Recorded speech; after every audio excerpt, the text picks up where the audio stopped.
Welcome to my library, dear guest. My name is Ko, and I will be your storyteller. Lean back and relax as I read to you today's story, titled The Game That Got Me to Ban the Suicide Squad Backstory, by the author, Stratovarius. A while ago, I decided to create a near-future, semi-realistic campaign setting in which humankind had colonized the known solar system. This was a sort of cyberpunk campaign, complete with mega-corporations, body modification, political corruption, and grimy dystopian aesthetics in place. I wrote up my lore, set up my Discord server, and began recruiting players for some PvP RPG fun. The campaign hook was pretty simple.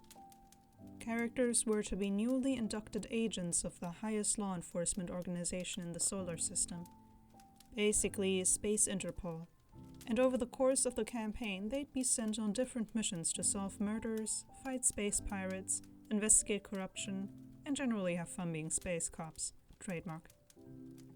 I only had a few requirements for character creation, those being that A. Your character must have some skill that could feasibly be applied to law enforcement, combat prowess, scientific skill, etc. And B. You must create a character that is willing to be part of Space Interpol and follow their rules. Pretty simple stuff, and the players knew it all going into character creation. Unfortunately, Rule B turned into a major sticking point. Out of 8 total players, I had 3 problem children, referred to as hacker, thief, and pirate respectively. These are the 3 that gave me a Suicide Squad backstory. What I mean by Suicide Squad backstory is that, while all unique on the surface, every single one of them hit the same backstory beats to the letter. I used to be a legendary criminal, despite only being level 4.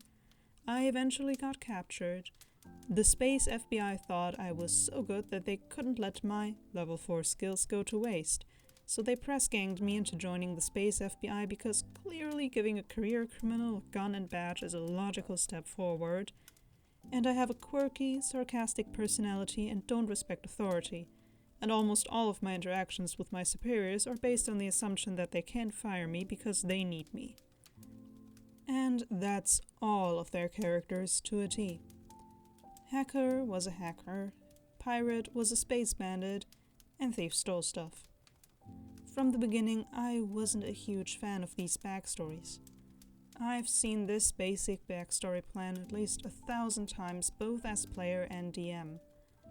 It's not that it can't work out, it's just that, from an in-character immersion standpoint, I struggle to find reasons why someone would look at these 3 individuals, look at the laundry list of serious felonies they'd committed between them, grand theft, murder, identity theft, data theft, assault, etc., and think, yeah, we can definitely trust these guys with top-secret information and high-tech weaponry. I allowed it at the time because I was worried that putting too much restriction on the players would cause them to lose interest in the game. Not only that, but I was trying to shoehorn another player's concept for an anthropomorphic fox into the game, so griping about their backstories took a backseat to figuring that out. Ironically, the furry character ended up being less of a problem than they were. He at least created a character that fit the hook, aside from being a fox dude. Anyway, the campaign starts with the players landing in the headquarters of Space Interpol. Things go fine right up until they finally get into the meeting room with the NPC that acts as their mission handler and direct superior. Immediately, things aren't going well. Pirate alludes to the time he killed a bunch of government agents by stabbing them in the chest in front of his new boss. A facet of his backstory that he did not discuss with me.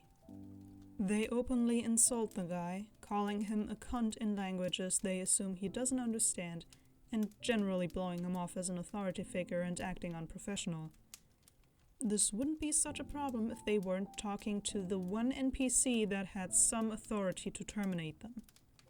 What's supposed to be a brief intro sequence where they receive their badges and get briefed on their first mission ends up as a long sequence of their handler arguing with them about their conduct and threatening to fire them, since the criminal players that were instigating this interaction were starting to look like a massive liability to any law enforcement agency that took itself seriously.